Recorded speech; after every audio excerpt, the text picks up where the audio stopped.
నమస్తే అండి. ఈరోజు వెల్లుల్లిపాయ కారంతో ఎంతో టేస్టీగా ఉండే బంగాళదుంప వేపుడు తీసుకుందాం.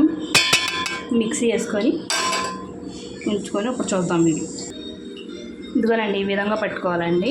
కారం పట్టుకున్న తర్వాత చూద్దామండి.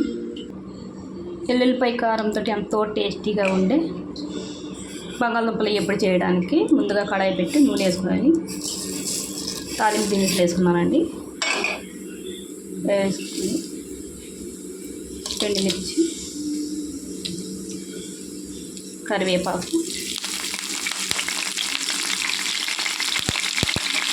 వేసుకొని కలిపి అవి వేగిన తర్వాత కొద్దిగా బంగాళదుంపలు వేసుకోవాలండి. బంగాళదుంపలు వేసుకొని కొద్దిగా కలిపిన తర్వాత ఉప్పు, పసుపు వేసుకోవాలండి. ఉప్పు, పసుపు వేసి కలిపి హై ఫ్లేమ్ మీద 10 నిమిషాలు వేగనివ్వాలండి. మూత పెట్టుకుందాం.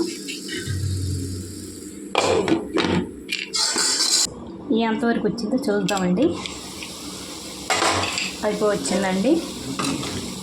నేను 2-3 సార్లు కలిపానండి. మధ్యలో కలుపుకోవాలి, లేకపోతే ఆడిపోతుంది. ఇప్పుడు వెల్లుల్లి కారం వేసుకుందామండి.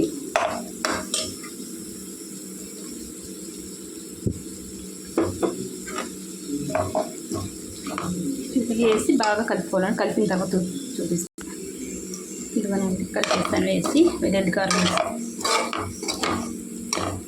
ఒక 5 నిమిషాలు మూత పెట్టి దించేసుకుందామండి. చూద్దామండి.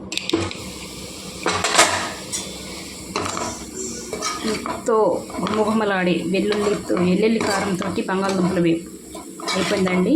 ఒకసారి మీరు చేసుకుని తినండి, ఎంతో టేస్టీగా ఉంటుంది. ఇంతేనండి నా వీడియో. నచ్చితే లైక్, షేర్, సబ్స్క్రైబ్ చేసుకోండి.